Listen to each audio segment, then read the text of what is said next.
très limitée. Très limitée. Cette dérogation est donc une forte dérogation.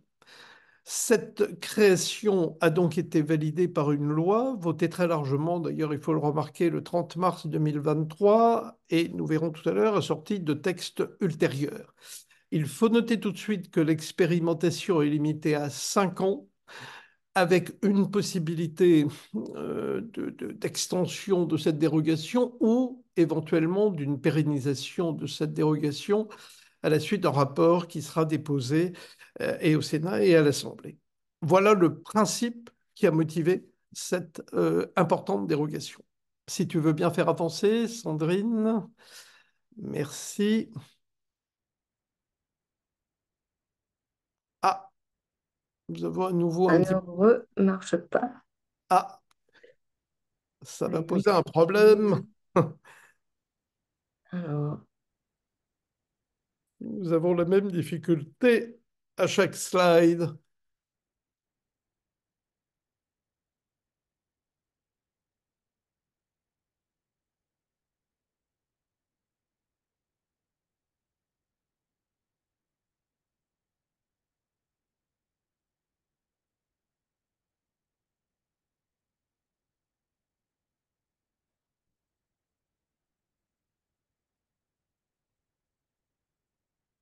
Oui, alors nous sommes toujours sur le premier, là.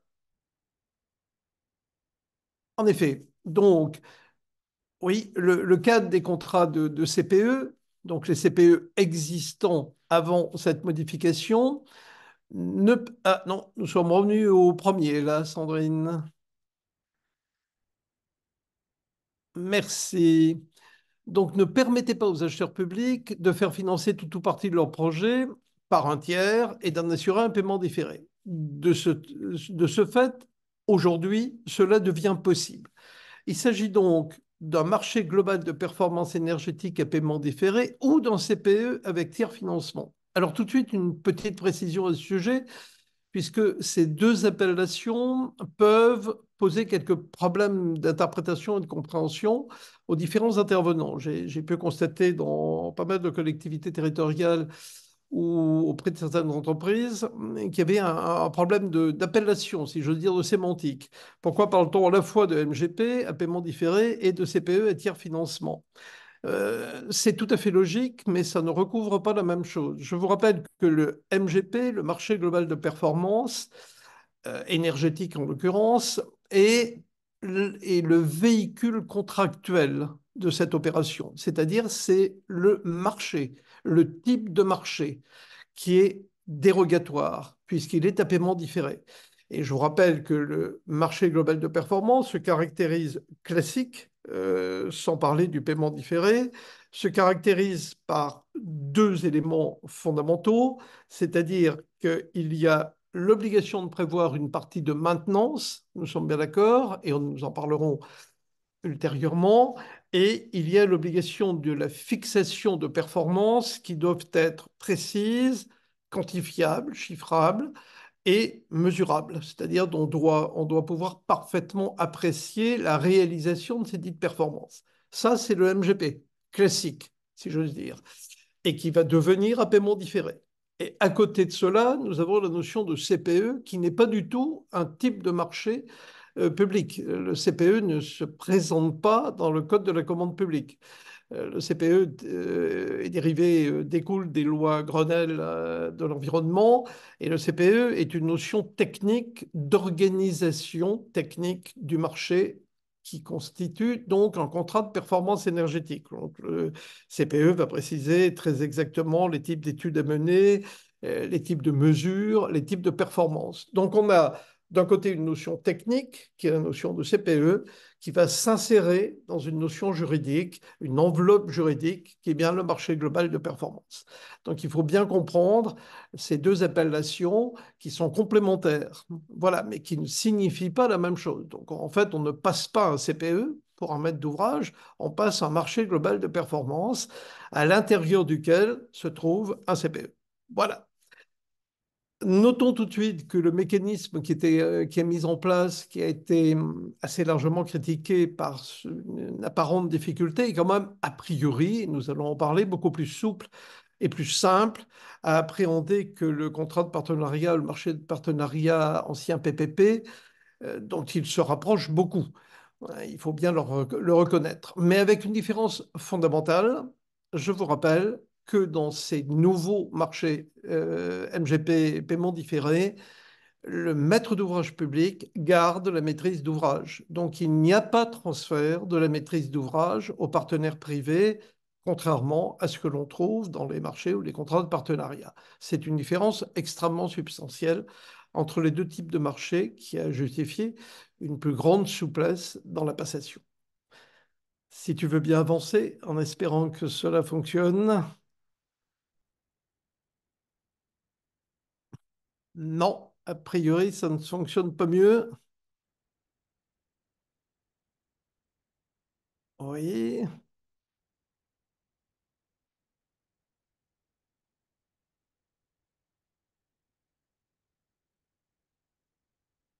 décidément, l'outil technique pose problème. Oui. Alors, quelques textes de référence. Il y a finalement une document. Non, si tu veux bien revenir sur les textes. Voilà. Donc, c'est d'une part la loi du 30 mars 2023 dont nous avons parlé, loi assez claire finalement. Vous pouvez la parcourir sans vous plonger dans quelque chose de difficile à comprendre. Le décret du 3 octobre 2023 qui est venu préciser pas mal d'éléments qui étaient restés extrêmement vagues dans le cadre de la loi. Le dossier d'accompagnement de Fininfra, qui est un guide très bienvenu pour orienter la rédaction des études préalables, et nous en parlera tout à l'heure. Fininfra, il faut le noter, s'engage à accompagner les deux monteurs dans le montage de leur dossier. Une fiche technique intéressante du CEREMA, un closier type CPE avec tiers financement proposé par deux organismes bien connus, et enfin l'aide à assistance à maîtrise d'ouvrage proposée par l'ADEME. Il y a finalement un accompagnement déjà en place relativement conséquent pour les maîtres d'ouvrage qui souhaitent s'engager dans cette démarche. Et c'est intéressant puisque par définition, c'est une démarche nouvelle et que beaucoup de maîtres d'ouvrage publics peuvent être extrêmement peu habitués et même quelque peu intimidés, si j'ose dire, par l'importance des études préalables nécessaires. Donc, il y a bien une structure à la fois de texte et de dossier d'accompagnement aujourd'hui déjà en place. On va progresser vers le nouveau slide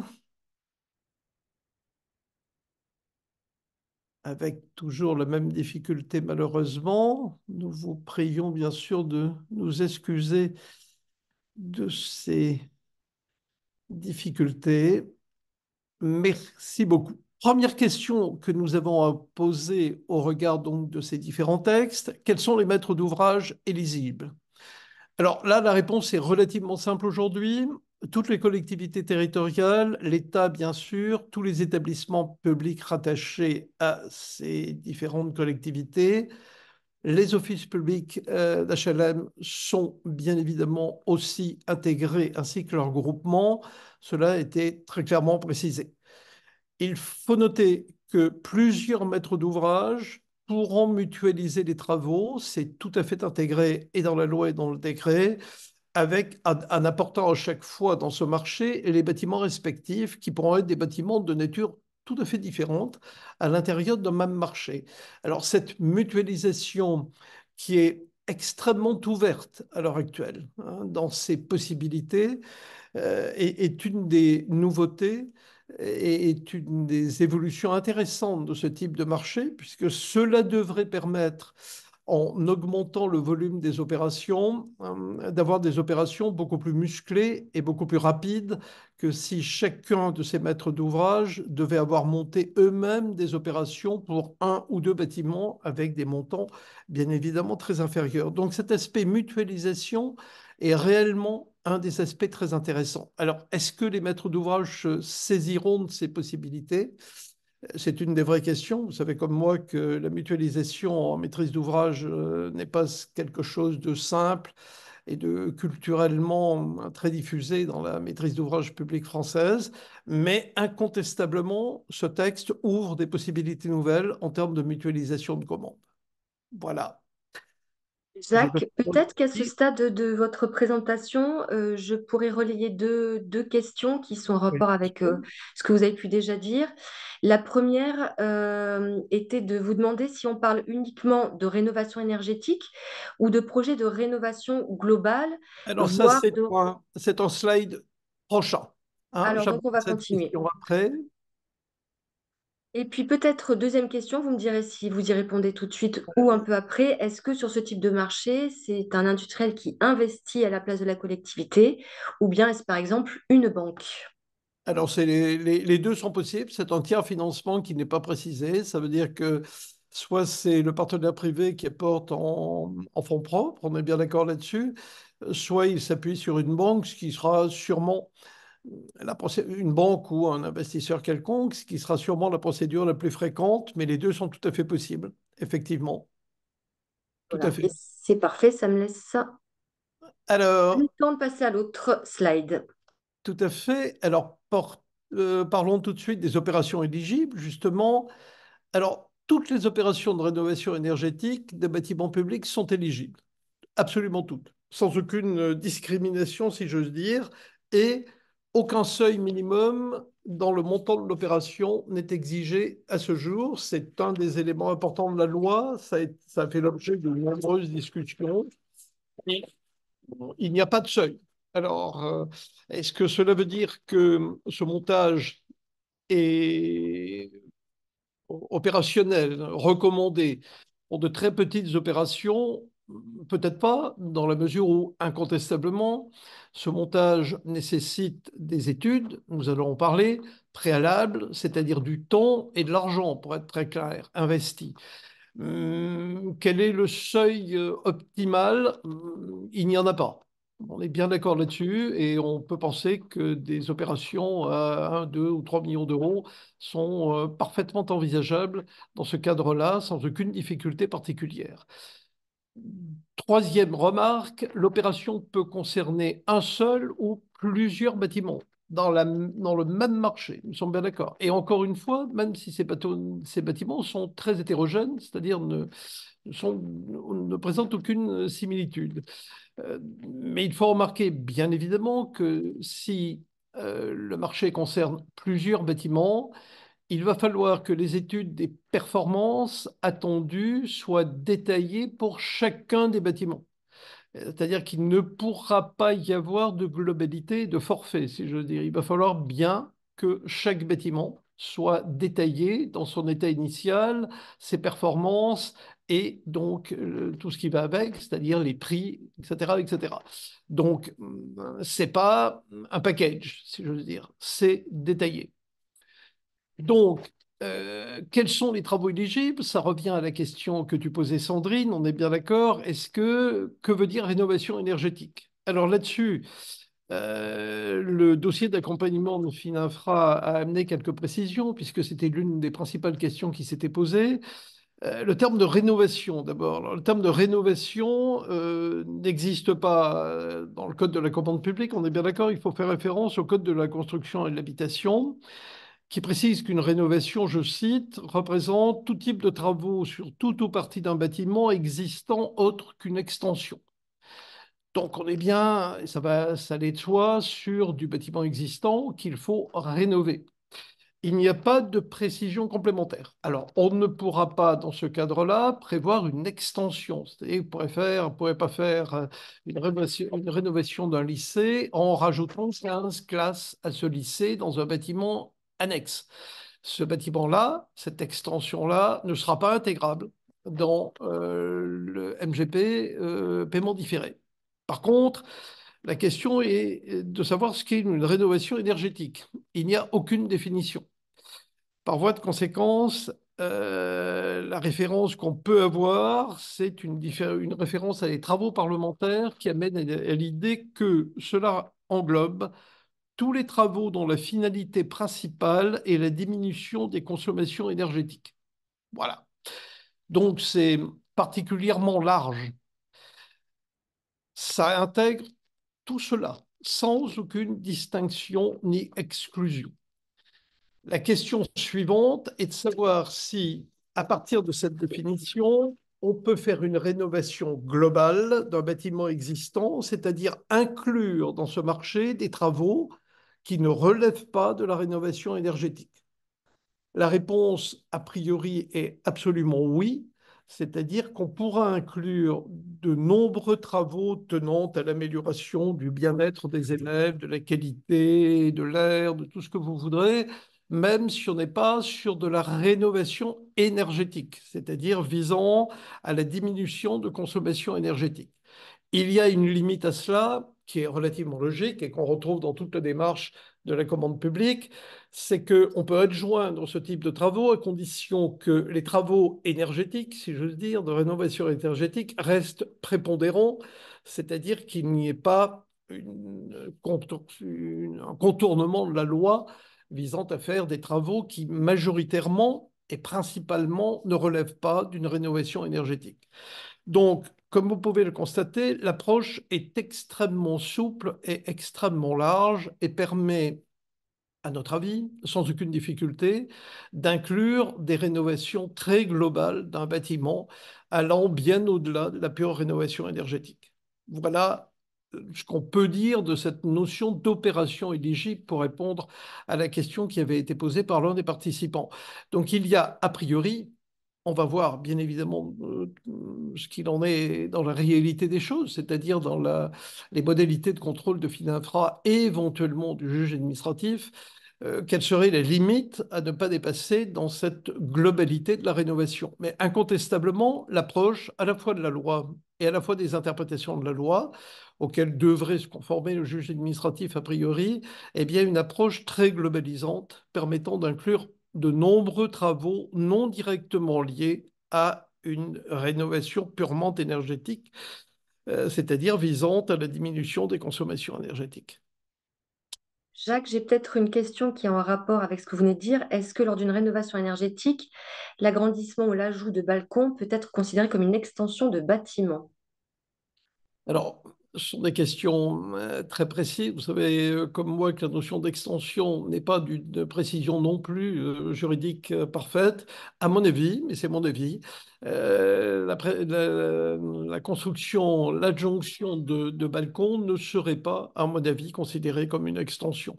L'extension, c'est l'idée claire qu'on va construire un autre bâtiment ou qu'on va rajouter une aile. Voilà. Mais la refonte, par exemple, du hall d'entrée et l'extension éventuellement d'un hall d'entrée ne me paraît pas du tout être quelque chose qui tomberait sous le coup de l'interdiction d'inclure des extensions dans ce type de marché. Voilà. Donc je crois là aussi qu'on aura une vision souple de cette notion d'extension. Mais encore une fois, il ne sera pas question de faire une aide nouvelle du lycée avec 15 classes supplémentaires. Ça, non. Voilà. Merci Sandrine. Donc la procédure à suivre, c'est très original là aussi, puisque pour la première fois, ou quasiment la première fois en France, les maîtres d'ouvrage se voient imposer une forme de passation de marché. C'est-à-dire, pour avoir droit à faire ce CPE tiers financement, il faut recourir au MGP, au MGP classique, si j'ose dire, qui va être en outre un paiement différé. Donc c'est bien une forme obligatoire. Donc là, les maîtres d'ouvrage ne vont pas se demander s'ils vont passer le marché en ceci, en MOP, en conception-réalisation, tout ce que vous voudrez. Le MGP est la forme obligatoire. Donc, pour recourir à ce MGP paiement différé, il va y avoir une étude préalable de faisabilité en quelque sorte et puis une étude préalable de soutenabilité financière. Ça ressemble donc fortement à ce que vous connaissez, dont tout le monde a entendu parler, sur les deux études préalables qui sont nécessaires avant de pouvoir utiliser des marchés de partenariat que vous connaissez bien. L'étude de faisabilité, comme l'étude de soutenabilité, devra être transmise 30 jours aux organismes qui vont les étudier. Pour l'étude de faisabilité, c'est Finafra. Pour l'étude de soutenabilité financière, c'est les services de l'État classiques en matière d'études financières. Dans les deux cas, il faut noter, et ça c'est un élément très important pour les maîtres d'ouvrage, que le délai d'étude est court, voire très court, de 30 jours, et que la non-réponse vaut acceptation. On peut se demander d'ailleurs si un organisme comme Finafra, dont les effectifs sont structurellement limités, sera tout à fait à même de répondre dans les 30 jours si d'aventure, ce mode de passation a du succès.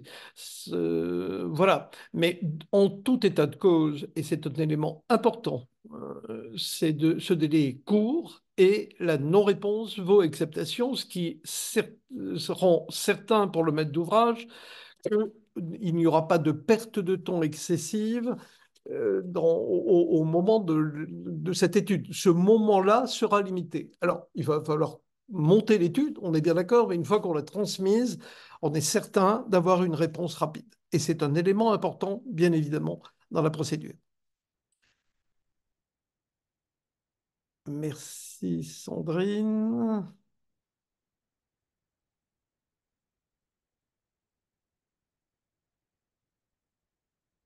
Merci bien. Alors, abordons maintenant les études concernant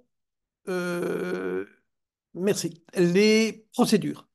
Concrètement, c'est-à-dire qu'est-ce qu'il y a dans la notion d'étude préalable. Alors, l'étude préalable qui va être transmise à FINASFA doit présenter trois éléments fondamentaux.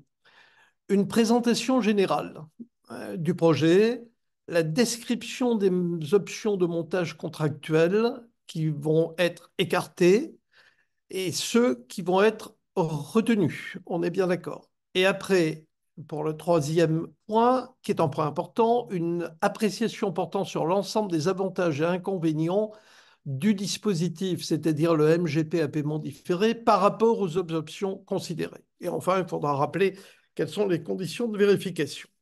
Alors, sur le premier élément, c'est-à-dire la présentation générale, il n'y a pas énormément de choses à en dire, si ce n'est que vous retrouvez là les éléments classiques d'un montage de CPE, nous sommes bien d'accord. C'est-à-dire, vous allez devoir préciser très précisément, si j'ose dire, les caractéristiques du projet, l'équilibre économique, les enjeux, c'est-à-dire montrer quel est l'état du bâtiment au point T en matière énergétique, nous sommes bien d'accord, tous les éléments qui permettent d'améliorer considérablement cette situation, les économies que cela va permettre de faire en matière de consommation énergétique, l'équilibre économique donc du projet, c'est-à-dire j'investis combien pour faire combien d'économies, tous les enjeux que cela représente par rapport aux obligations pour le maître d'ouvrage de respecter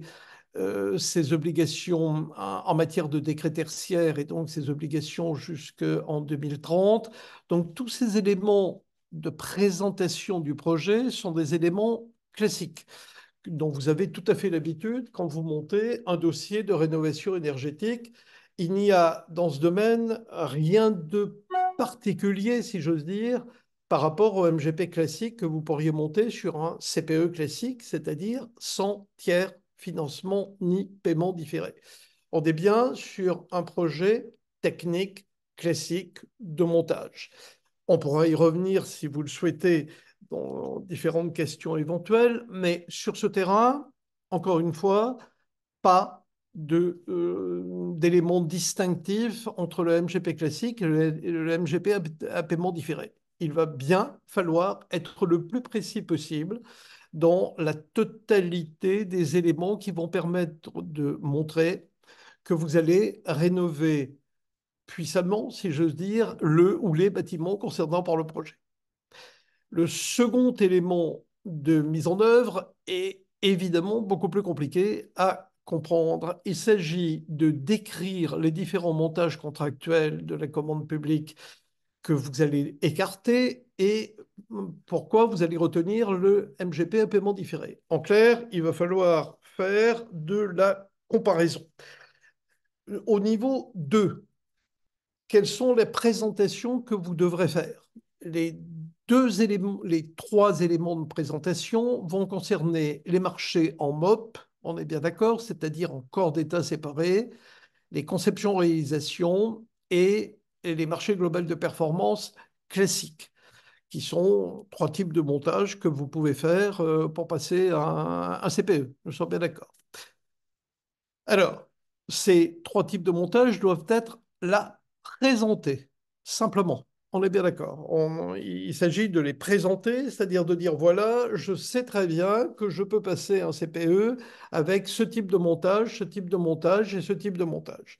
Il faut noter tout de suite que si vous vous présentez en MOP, vous noterez que la difficulté d'associer les maintenances au lot classique et pour la conception-réalisation, la difficulté immédiate d'associer la maintenance. On est bien d'accord là-dessus. Mais il faut présenter ces différents types de montage, ceux qui ne représentent pas une très grande difficulté a priori. La vraie difficulté se situe bien évidemment au niveau 3, si j'ose dire, c'est-à-dire lorsque vous allez devoir expliquer pourquoi vous choisissez le MGP à paiement différé au détriment des autres formes de montage que vous venez d'énoncer et de décrire. Alors là-dessus, il faut rappeler, et c'est dit très clairement dans le document FININFRA, le fait d'avoir recours au paiement différé ne peut pas être un élément d'avantage à mettre en valeur. On est bien d'accord là-dessus. Donc dire, et je vais pouvoir le payer à mensualité, vous ne pouvez pas vous en servir comme un élément déterminant de choix. Voilà, c'est clairement indiqué. Il va donc falloir expliquer que vous ne choisissez pas la loi MOP parce qu'elle est particulièrement inadaptée à la passation d'un marché global et particulièrement global, puisque là, vous allez, je vous rappelle, passer un marché en conception, réalisation, maintenance d'une durée, on va en dire un mot peut-être, mais jusqu'à 20 à 30 ans. Donc, incontestablement, la MOP, le marché passé en MOP, en lots séparés, va présenter d'énormes difficultés au niveau de la conception et au niveau de la réalisation et de la maintenance. Donc, vous pourrez, sans grande difficulté, vous avez pour cela des modèles, entre guillemets, que vous pouvez trouver un peu partout. Vous pourrez démontrer que la loi MOP est inadaptée à ce type de passation de marché. Et d'ailleurs, comme vous le savez, les CPE actuels, sans paiement différé, n'utilisent quasiment pas des marchés passés en loi MOP. La conception-réalisation, vous pourrez l'écarter puisque vous constaterez que pour passer un CPE, ça va rendre obligatoire d'une part un marché de conception-réalisation et par ailleurs un marché de maintenance et va présenter la grande difficulté de ne pas associer donc la maintenance dès les phases de conception, puisqu'on ne peut pas passer en conception-réalisation avec une partie maintenance. On est bien d'accord là-dessus. Donc à partir de là, vous pourrez écarter la conception-réalisation comme étant, à votre avis, moins adaptée au type de marché que vous voulez passer. En fait, on peut imaginer que la véritable difficulté va être la comparaison entre le MGP classique et le MGP à paiement différé. Voilà. En réalité, vous allez arriver là. C'est-à-dire dire pourquoi je fais du paiement différé alors qu'avec le MGP, je peux passer exactement le même CPE, c'est-à-dire avec la conception, la réalisation et la maintenance dans les mêmes conditions de passation, avec le même groupement en face de moi, etc., etc., etc., les mêmes types de performances, les mêmes garanties en matière de performance, les mêmes pénalités, les mêmes bonus-malus, c'est-à-dire exactement la même chose, mais sans paiement différé. Donc, il va falloir justifier le paiement différé. Alors, pour ce faire, et on va peut-être passer au slide suivant, s'il te plaît, Sandrine. Merci.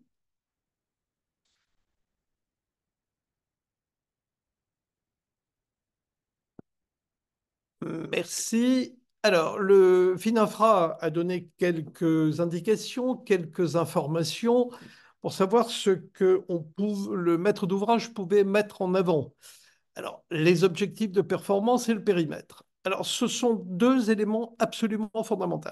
En réalité, ce sur quoi le maître d'ouvrage va devoir insister dans son dossier qui va lui permettre de dire je préfère un MGP à paiement différé qu'un MGP classique, puisque je vous rappelle, je viens de vous le dire qu'on a exclu les autres montages, eh bien, ça va être de dire je vais aboutir à la possibilité d'avoir des objectifs de performance plus ambitieux et avec un périmètre plus vaste.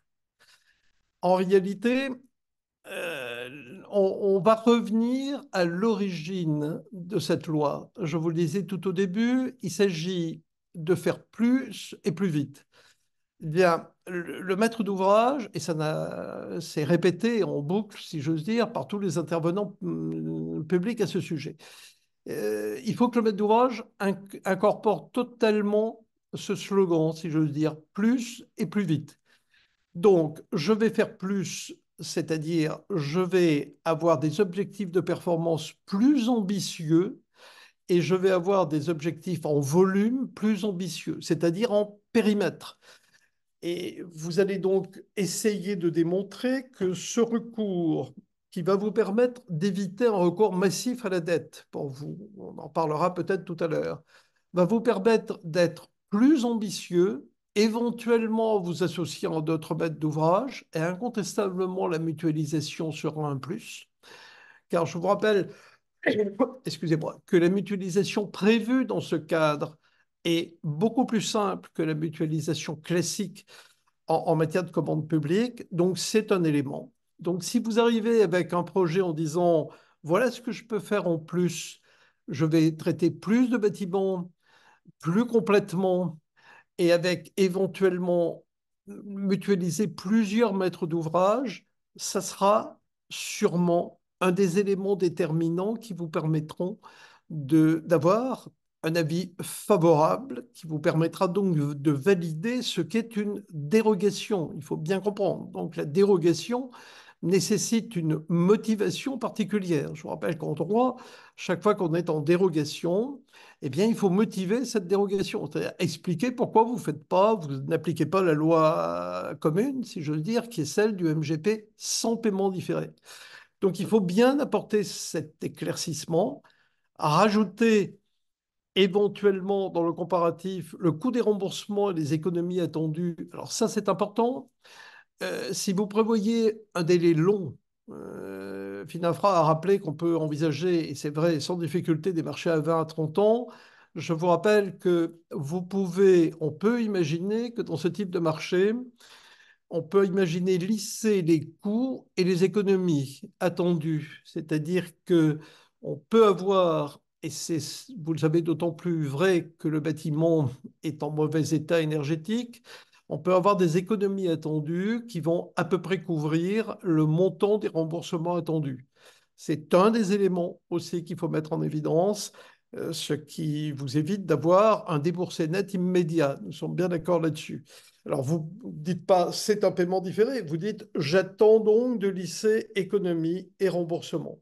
C'est un élément intéressant qu'on peut mettre en avant. Le risque projet et les répartitions entre acheteurs et titulaires, c'est aussi un élément à mettre en avant. Je vous rappelle que bien que l'opérateur privé n'acquiert pas la maîtrise d'ouvrage, on est bien d'accord, c'est le maître d'ouvrage public qui la conserve, il n'y a aucun doute là-dessus. Par contre, le maître d'ouvrage, le partenaire privé porte l'essentiel des risques. Nous sommes bien d'accord, le risque de financement, par définition, et le risque de réalisation, le risque de performance, etc., etc. Donc il faut bien démontrer la portée de cette répartition des risques entre acheteurs et titulaires. Enfin, la structure de financement, là, il faudrait que vous ayez une présentation précise et claire de la structure de financement adoptée. Une question a été posée tout à l'heure sur le financement sur fonds propres, le financement bancaire. Ça dépendra de vos opérateurs et des candidats. et montrer l'impact sur le projet, puisque bien évidemment, ça a un coût. Nous sommes bien d'accord là-dessus. Le paiement différé représente un coût qu'il faudra indiquer le plus clairement possible dans vos projets. Nous sommes bien d'accord là-dessus. Il n'est pas question de le globaliser, si j'ose dire, et d'en faire un forfait dans lequel ceci n'apparaîtra pas. Il faut l'identifier très clairement.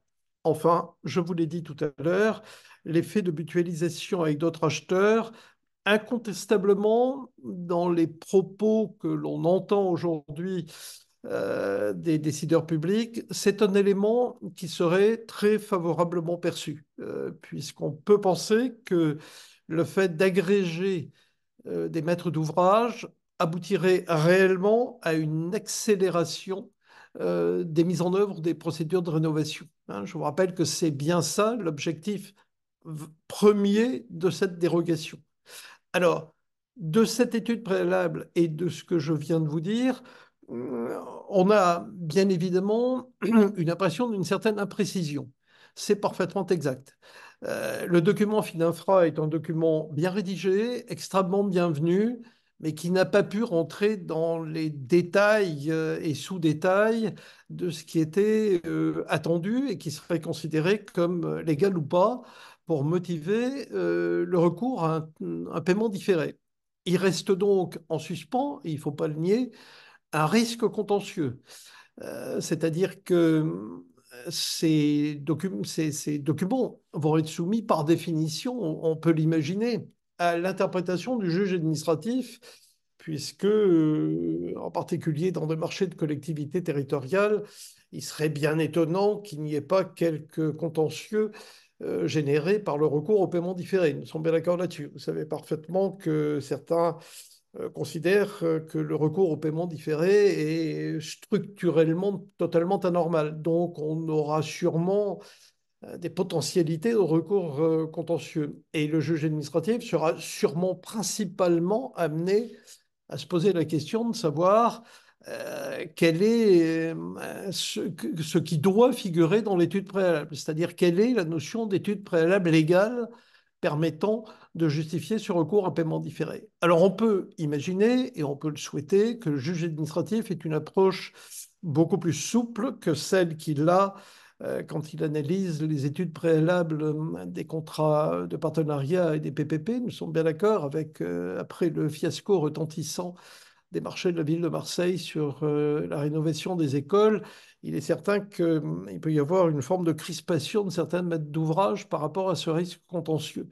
À mon avis, et au regard des textes et des documents d'interprétation de Fininfra, qui encore une fois sont très intéressants, il me semble que le juge administratif a un corpus en quelque sorte relativement clair pour aboutir à une appréciation assez souple des conditions de recours à cette dérogation. Ceci étant, il ne faut pas se cacher que la tradition de la jurisprudence française fait que les interprétations de dérogation sont en général assez strictes.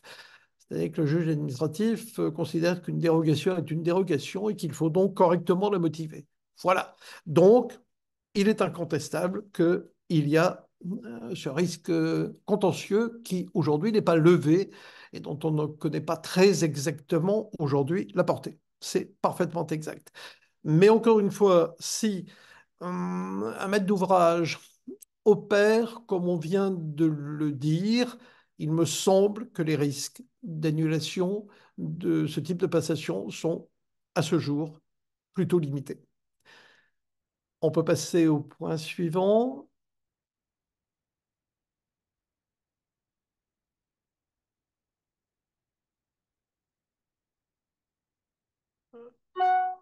Merci. Donc, je récapitule ici, bien évidemment, ce sur quoi le maître d'ouvrage doit récapituler. Encore une fois, faire plus et plus vite.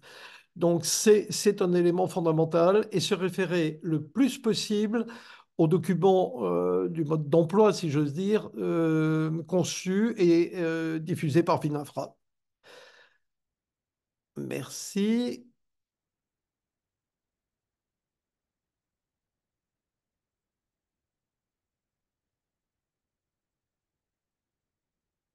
On va passer au suivant. Alors, l'étude de soutenabilité budgétaire, un mot très rapide à ce sujet, parce que là-dessus, il n'y a absolument rien de nouveau par rapport aux études classiques de soutenabilité financière que budgétaire que les collectivités territoriales en particulier doivent présenter. Donc, on a les éléments classiques, le coût prévisionnel, le coût représenté par projet, le prorata d'autofinancement, l'impact du contrat sur l'évolution des dépenses obligatoires de l'acheteur. Donc, tout ça, c'est tout à fait codifié, c'est normé, si j'ose dire, et à mon avis, là-dessus, il n'y a pas de surprise à attendre ni de la part du contrôle qui sera effectué par les autorités de l'État, ni d'un éventuel contrôle juridictionnel sur cette question. Donc il ne me semble pas que là-dessus, pour les maîtres d'ouvrage, il y ait une difficulté particulière. Voilà. Vous savez faire dans la plupart des cas, et en tout cas, si vous prenez à tâche avec un AMO, c'est du classique, si j'ose dire, dans le travail d'un AMO, que de faire des études de soutenabilité budgétaire. Donc là-dessus, il n'y a pas de nouveauté, à vrai dire. Voilà.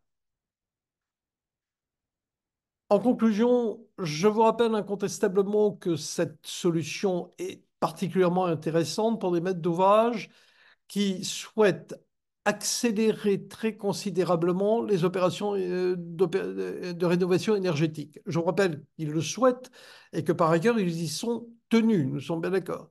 Alors l'avantage de cette présentation d'un MGP paiement différé est que effectivement, facialement, il n'y a pas de recours massif à la dette, puisque vous le savez comme moi, ces règlements sont des règlements sur le budget de fonctionnement, nous sommes bien d'accord. Ça, c'est un élément fort qui permet en fait d'engager des opérations de rénovation énergétique tout en maintenant des projets d'investissement dans d'autres domaines qui ne permettent pas ces paiements différés. Donc pour les collectivités territoriales comme pour l'État d'ailleurs, ça peut représenter un choix extrêmement judicieux et opérationnel. Ça présente d'autre part une très forte garantie de résultats en termes de performances réalisées, tout en gardant la maîtrise d'ouvrage, ce qui là aussi est un élément important. Et en fait, ça permet de mettre en phrase, je vous l'ai dit tout à l'heure, les coûts de remboursement avec les économies attendues, puisqu'on peut lisser tout cela. Voilà. Un dernier mot là-dessus d'ailleurs. Il peut y avoir aussi des sessions d'AI, nous sommes bien d'accord, dans le cadre de ces marchés, ça a été confirmé, ce qui là aussi donne de la souplesse à tout le monde. Pour les... Un dernier mot et un dernier slide, je pense. Oui, oui, merci. Pour les entreprises, en particulier les entreprises les plus innovantes, ça permet de faire valoir leur ingénierie civile, c'est-à-dire de faire valoir les solutions innovantes qu'elles sont capables de proposer, de travailler en marché global, bien évidemment, avoir une bonne maîtrise des délais et avoir une optimisation de l'offre, c'est-à-dire les meilleurs prix pour les meilleures qualités. Je vous rappelle d'autre part, et c'est un point important, que ces nouveaux marchés sont bien évidemment soumis à la clause qui impose, vous le savez, un pourcentage d'au moins 10% de PME locales en termes de participation au marché, pourcentage qui peut devenir un critère d'ailleurs et donc augmenter dans la passation réelle de ce marché. Voilà, je crois que je m'en tiens à peu près à mes horaires, Sandrine. S'il y a des questions, c'est ce que je souhaitais vous dire et je suis prêt à répondre aux questions s'il y en a. Merci beaucoup, Jacques. Tout à fait. Il y a un certain nombre de questions, donc je vais vous les relayer. Je vais peut-être les prendre par ordre chronologique. Vous en avez plusieurs. Alors, l'une des questions qui vous a été posée concerne en fait. Alors, je suis en train de les regarder. Vous en avez une sur l'étude préalable. On vous demande qui est habilité à mener l'étude de faisabilité préalable. Alors, il y a aucun critère, c'est le maître d'ouvrage qui l'apporte, nous sommes bien d'accord, mais il peut s'adjoindre les services de qui il souhaite pour mener cette étude, nous sommes bien d'accord. Donc, vous aurez recours de façon classique à des bureaux spécialisés, à des AMO. Si vous n'avez pas en interne les compétences et les disponibilités nécessaires. Donc il n'y a dans ce domaine aucune caractéristique particulière et aucune obligation particulière. Vous menez cette étude comme chaque fois que vous avez un projet à mener, vous prenez des compétences qui vous semblent nécessaires en interne et en externe. Mais il n'y a aucune directive particulière en la matière. Donc c'est chaque maître d'ouvrage qui va monter son équipe exactement comme il l'entend. Alors, autre question, est-ce que par exemple un projet d'installation photovoltaïque en toiture sur un bâtiment existant peut faire l'objet d'un marché global de performance énergétique à paiement différé?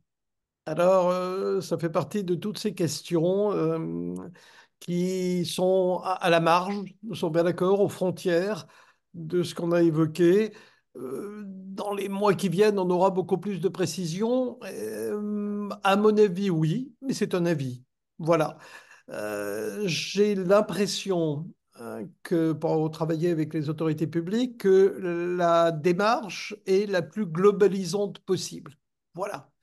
Et que donc tout ce qui peut contribuer à fondamentalement une diminution des consommations d'énergie rentre bien dans le cadre de ce qui est envisageable comme travaux. Voilà.